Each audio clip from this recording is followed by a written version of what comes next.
Good morning, welcome to today's lecture. आज के इस वीडियो लेक्चर में हम लाप्लास ट्रांसफॉर्म के बारे में पढ़ेंगे। अभी तक हमने पढ़ लिया है लाप्लास का इंट्रोडक्शन व यूनिट स्टेप फंक्शन का लाप्लास। आज के लेक्चर में कवर करेंगे कि यूनिट इम्पल्स फंक्शन व रैंप फंक्शन का लाप्लास किस तरीके से निकालते हैं। किसी भी फंक्शन का लाप्लास निकालने से पहले आप लोगों को इंटीग्रेशन अच्छे से आना चाहिए, और जब हम आगे का लाप्लास पढ़ेंगे तो हम सबसे ज़्यादा जो यूज़ होगा फॉर्मूला वो होगा इंटीग्रेशन बाय पार्ट्स किस तरीके से किया जाता है। तो एक बार वो हम देख लेते हैं बेसिक्स, उसके बाद हम लाप्लास ट्रांसफॉर्म करना सीखेंगे। ये देखिए, एक रूल होता है, आप लोग पढ़ के आए होंगे मैथ में, आइलेट रूल होता है। जब इंटीग्रेशन बाय पार्ट्स करते हैं कि दो फंक्शंस होते हैं, दोनों मल्टीप्लिकेशन में है, तो उन फंक्शन का अगर हमें इंटीग्रेशन करना है तो आइलेट रूल लगता है।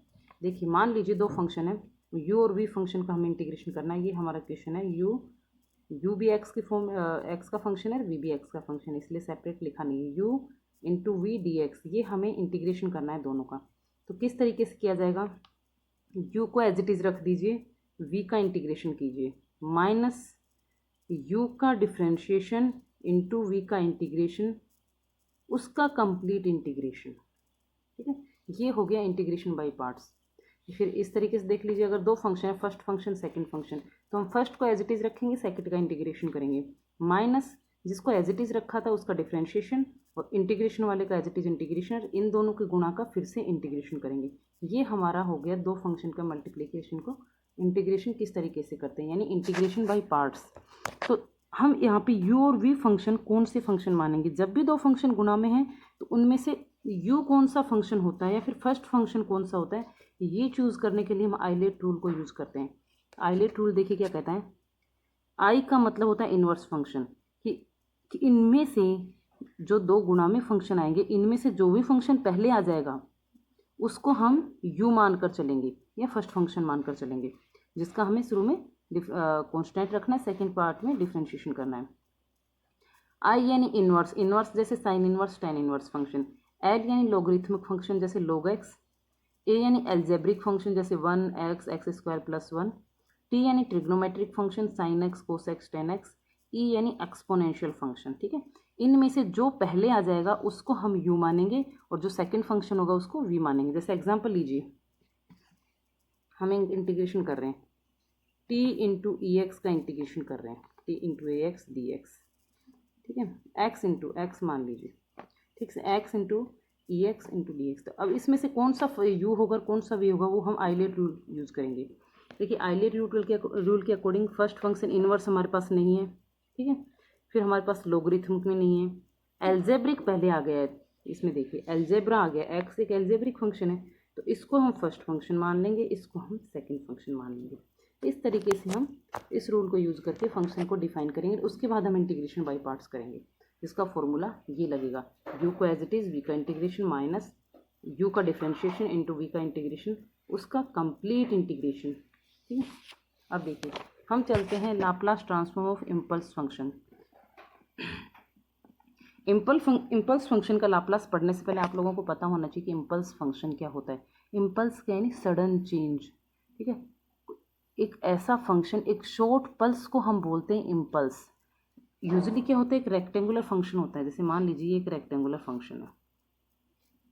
ठीक है, इस फंक्शन को t बराबर 0 पर अगर हम डिफाइन करें, सिर्फ t बराबर 0 पे, तो ये एक इम्पल्स फंक्शन हो गया, यानी एक ऐसा फंक्शन जिसकी विड्थ लगभग 0 के बराबर हो, सिर्फ हाइट होती है और कंप्लीट एरिया होता है वो यूनिटी के बराबर होता है, उस फंक्शन को हम बोलते हैं इम्पल्स फंक्शन।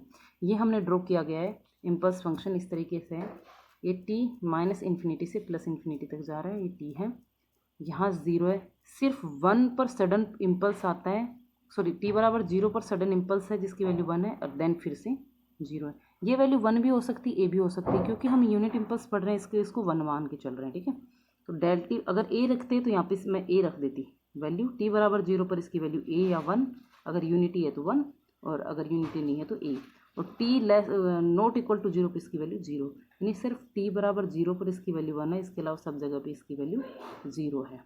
अब देखिए लाप्लास ट्रांसफॉर्म कैसे निकालेंगे, इसका फंक्शन का फॉर्मूला क्या होता है लाप्लास ट्रांसफॉर्म का, एफ एस बराबर 0 से infinity F T into e की power minus S T D T. ठीक है, एफ एस बराबर एफ टी क्या है, एफ टी हमारा डेल टी है, 0 से infinity del t into e की power minus S T D T. ठीक है, ठीक है, अब हमने वैल्यू रख ली है। अब हम करेंगे, अब इस क्वेश्चन से देखिए, देखो जो हमने डेल टी का फंक्शन लिखा है वो लिखा है कि टी बराबर 0 पर इसकी वैल्यू है, टी बराबर नॉट इक्वल टू 0 पर इसकी वैल्यू 0, यानी 0 माइनस से 0 प्लस तक तो इसकी वैल्यू 1 है, उसके अलावा सब जगह पे इसकी वैल्यू 0 है। और अगर हम यहाँ इस केस में देखो तो यहाँ हमारी लिमिट 0 से इन्फिनिटी है, क्योंकि इन्फिनिटी तो हमारी यूज आएगी नहीं, डेल टी सिर्फ 0 पे डिफाइन है, इसलिए हम ई की पावर माइनस एस टी की वैल्यू अगर हम 0 पे देखें, ई की power minus S T at T बराबर 0 पर इसका मान क्या होगा, तो टी बराबर 0 पर इसकी वैल्यू क्या होगी, ई की पावर माइनस 0 यानी 1, इसकी वैल्यू 1 हो जाएगी। तो जो हमारा फंक्शन बनेगा एफ एस बराबर अब हो जाएगा 0 माइनस से 0 plus del t into 1 into d t, क्योंकि इनफाइनाइट पे कोई वैल्यू नहीं है, सिर्फ टी बराबर 0 पे ये फंक्शन डिफाइंड होता है। टी बराबर 0 को अगर हम लिमिट्स में रखें तो 0 माइनस से 0 प्लस तक इसकी लिमिट डिफाइन है। अब ये वैल्यू क्या हो गई, ये कंप्लीट हो गई हमारी 1, ये इसका मतलब हो गया कि 0 माइनस से 0 प्लस तक डेल टी का कंप्लीट एरिया, डेल टी का एरिया क्या होगा 1 होगा, इसलिए एफ एस बराबर हमारा आ जाएगा 1, यानी डेल टी फंक्शन का लाप्लास ट्रांसफॉर्म क्या होता है 1। ठीक है, अभी तक हमने दो फंक्शंस पढ़ लिए, एक हमने पढ़ा था यूनिट स्टेप फंक्शन का लाप्लास निकलता था 1/s और डेल टी का लाप्लास होता है 1। नेक्स्ट हम जो फंक्शन पढ़ेंगे वो हमारा है रैंप फंक्शन। देखिए रैंप किसको बोलते हैं, रैंप होता है स्लोप, यानी एक लाइन की इक्वेशन को हम रैंप बोलते हैं, स्लोप को रैंप बोलते हैं। तो ये स्लोप बना हुआ है, ये एक रैंप फंक्शन है। रैंप फंक्शन को डिफाइन करते हैं, क्योंकि हम सर्किट एनालिसिस पढ़ रहे हैं इसलिए नेगेटिव एक्सिस पे वैल्यूज हमेशा 0 रखेंगे कि टी बराबर 0 तक इसकी वैल्यू 0, उसके बाद इसकी वैल्यू बढ़ रही है। ठीक है, ये एक लाइन है, यहाँ से अगर हम इसके पीछे का छोड़ दो, यहाँ से इक्वेशन देखते हैं तो ये लाइन की इक्वेशन, लाइन की इक्वेशन क्या होती है, वाई बराबर एम एक्स प्लस सी होती है। एम क्या होता है, स्लोप होता है, एक्स एक्सिस होता है, वाई एक्सिस होता है, सी कॉन्स्टेंट होता है।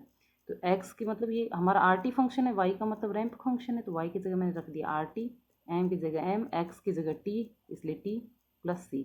यहाँ से स्लोप क्या होता है, किसी भी लाइन का स्लोप क्या होता है, y2 minus y1 upon x2 minus x1, यानी y के दो पॉइंट्स को डिवाइड कर दो, दोनों के सब्ट्रैक्शन को x के दो पॉइंट से, ये किसी भी लाइन का स्लोप निकालते हैं। तो मैंने निकाला 3 माइनस 2 अपॉन 3 माइनस 2, इस लाइन का स्लोप 1 आएगा, इसका मतलब ये यूनिट रैंप फंक्शन है। अगर स्लोप a आता है, कुछ भी कांस्टेंट और वैल्यू आती है, तो सिर्फ रैंप फंक्शन होता है जिसका स्लोप कोई कांस्टेंट होगा।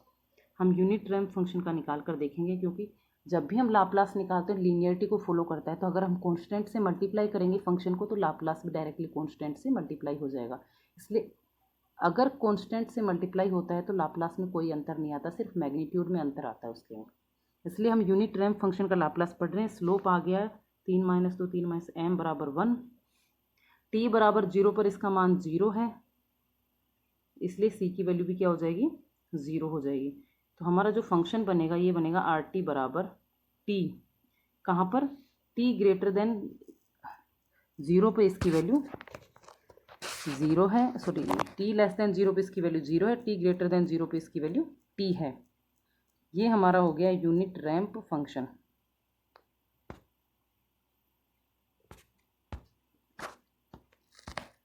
देखिए आप इस लिखने से कभी कंफ्यूज मत होना, एक्चुअल में ये जो फंक्शन होता है वो 0 होता है टी लेस देन 0 माइनस तक, और टी होता है टी ग्रेटर देन 0 प्लस से, इस तरीके से होता है, क्योंकि क्लियर लिमिट डिफाइन होनी चाहिए। 0 पे इसकी वैल्यू 0 होती है, लेकिन क्योंकि हम लोगों को लाप्लास करना है तो आप लोगों को कन्फ्यूजन नहीं हो, इसलिए मैंने इस तरीके से इस फंक्शन को लिखा है। अब हम लाप्लास में वैल्यू रख देंगे।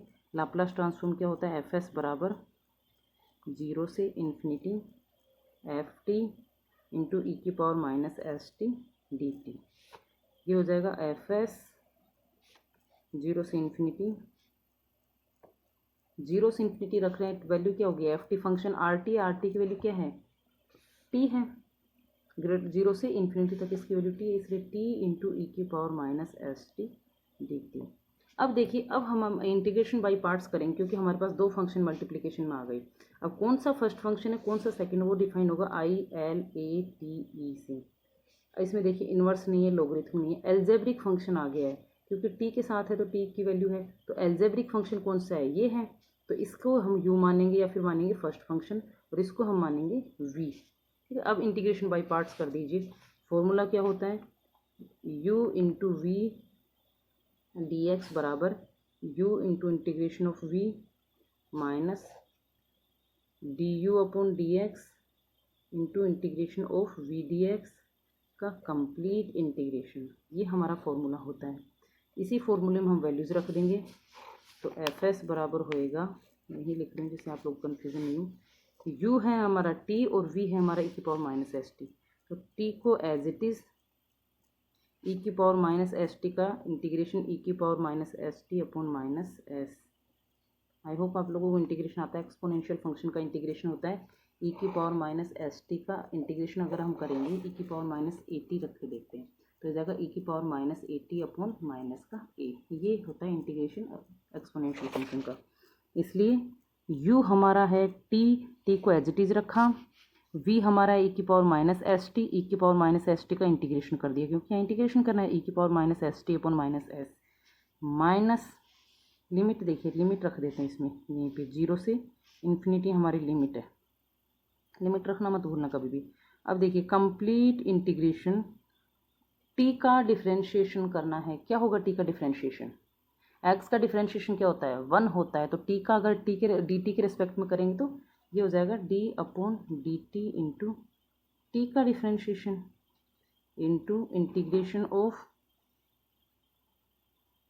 e की power minus S T D T into complete integration.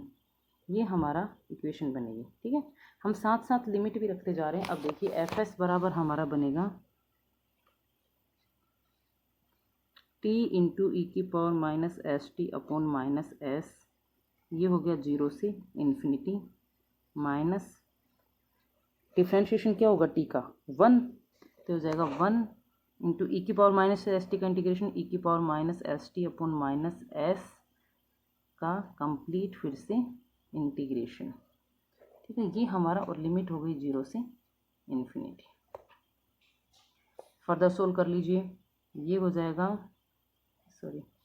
t into e की power minus S T upon minus S 0 से इन्फिनिटी माइनस ये माइनस और ये माइनस प्लस हो जाएंगे, इसलिए इसको लिखेंगे प्लस 1 अपॉन एस को बाहर लीजिए। ये हो जाएगा 0 से इन्फिनिटी ई की power minus S T D T. इसको मैं यहीं सोल्व कर देती हूँ, बार बार लिखने की जरूरत नहीं पड़ेगी। हम क्या करते हैं upper limit minus lower limit करते हैं। तो एफ एस की वैल्यू में यहाँ क्या हो जाएगा, एक बार सोल्व कर लेते हैं फिर करेंगे। ठीक है, जिससे आपको कन्फ्यूजन नहीं हो, एक साथ रखेंगे लिमिट, फिर आगे का क्वेश्चंस करेंगे तो उसमें वहीं डायरेक्ट सोल्व कर दिया करेंगे। 0 से infinity plus 1 upon S, again E की पावर माइनस एस टी का इंटीग्रेशन क्या होगा, ई की power minus S T upon minus S का 0 से इन्फिनिटी। ये हमारा इंटीग्रेशन अब सोल्व हो गया। अब हमें सिर्फ लिमिट रखनी है। अब मैं लिमिट रख रही हूँ upper limit minus lower limit. तो अपर लिमिट रखेंगे इसमें, तो ये हो जाएगा टी की जगह इन्फिनिटी इंटू ई की power minus infinity upon minus s as it is, minus lower limit रखेंगे टी की जगह 0 इंटू ई की पावर 0। ये तो हो गया इस वाले पोर्शन का लिमिट रखना। हमेशा upper limit minus lower limit रखते हैं। प्लस माइनस कर दो, सॉरी ये एस है, ये माइनस का एस, ये हो जाएगा 1 अपॉन एस स्क्वायर। ठीक है, और इसमें भी लिमिट रख दो, बचेगा ई की पावर माइनस एस टी, इसमें लिमिट रखेंगे, एक हो जाएगा ई की पावर माइनस इन्फिनिटी, दूसरा हो जाएगा माइनस ई की पावर 0, माइनस 0 प्लस 0 वही बात है। ठीक है, अब फिर सोल्व कर लीजिए। इस केस में देखो ई की पावर माइनस इन्फिनिटी होता है 0। फिर से बता देती हूँ, ई की पावर माइनस इन्फिनिटी 0, ई की पावर इन्फिनिटी इन्फिनिटी और ई की पावर प्लस माइनस 0 1 होता है। क्यों होता है, क्योंकि एक्सपोनेंशियल फंक्शन की वैल्यू होती है 2.27 कुछ होती है, समथिंग वैल्यू होती है। तो अगर 2 का मान लीजिए 2 है इसकी वैल्यू, मुझे अभी याद नहीं है एग्जैक्टली क्या है 2, अगर इसकी वैल्यू 2 की पावर इन्फिनिटी क्या होता है इन्फिनिटी, 2 की पावर माइनस इन्फिनिटी क्या होगा यानी 1 अपॉन 2 की पावर इन्फिनिटी। तो 1 अपॉन इतनी बड़ी संख्या हो जाएगी तो वैल्यू लगभग 0 के बराबर हो जाएगी। सिमिलरली 2 की पावर 0 क्या होगी 1 होगी। इसलिए याद रखना ई की पावर माइनस इन्फिनिटी 0, ई की पावर इन्फिनिटी इन्फिनिटी, ई की पावर 0 का मतलब 1 होता है। अब देखिए इस क्वेश्चन में ई की पावर माइनस इन्फिनिटी आ रहा है, यानी ये टर्म 0 हो गई और यहाँ पे 0 से गुणा है इसलिए ये टर्म 0 हो गई, यानी ये भी 0 ये भी 0, तो ये कंप्लीट टर्म क्या हो गई 0 हो गई, ये कंप्लीट टर्म 0 हो गई। माइनस 1 अपॉन एस स्क्वायर ई की पावर माइनस इन्फिनिटी का मतलब 0 और ई की पावर 0 का मतलब 1। तो ये हो जाएगा एफ एस बराबर 1/s²। ये है यूनिट रैंप फंक्शन का लाप्लास, यूनिट रैंप फंक्शन। अगर हमारा फंक्शन, फिर से देखते हैं, अगर हमारा आर टी बराबर होता ए टी तो लाप्लास में क्या अंतर होता, एफ एस बराबर होता a/s²। कॉन्स्टेंट अगर यहाँ गुणा है तो कॉन्स्टेंट से लाप्लास में गुणा हो जाता। ये हमारा आंसर आ जाता अगर हमारे कॉन्स्टेंट से गुणा होता। इसी के साथ हमारे दोनों रैंप फंक्शन और इम्पल्स फंक्शन का लाप्लास हो गया। अभी तक हमने 3 फंक्शन देख लिए, यूनिट स्टेप, यूनिट रैंप और यूनिट इम्पल्स फंक्शन। इन तीनों का लाप्लास देख लिया। नेक्स्ट जो फंक्शन है उनको हम नेक्स्ट टॉपिक में कवर करेंगे। आज के लिए बस इतना ही है। Thank you. आई होप आप लोगों को समझ में आया होगा। प्लीज़ इन क्वेश्चंस को निकाल के देखिए, बहुत इंपॉर्टेंट है लाप्लास, बहुत इजी टॉपिक है और बहुत अच्छे अच्छे क्वेश्चन आते हैं, फिक्स क्वेश्चंस आते हैं इससे। तो आप अगर इसको सॉल्व करोगे तो बहुत अच्छे से हो जाएगा। Thank you.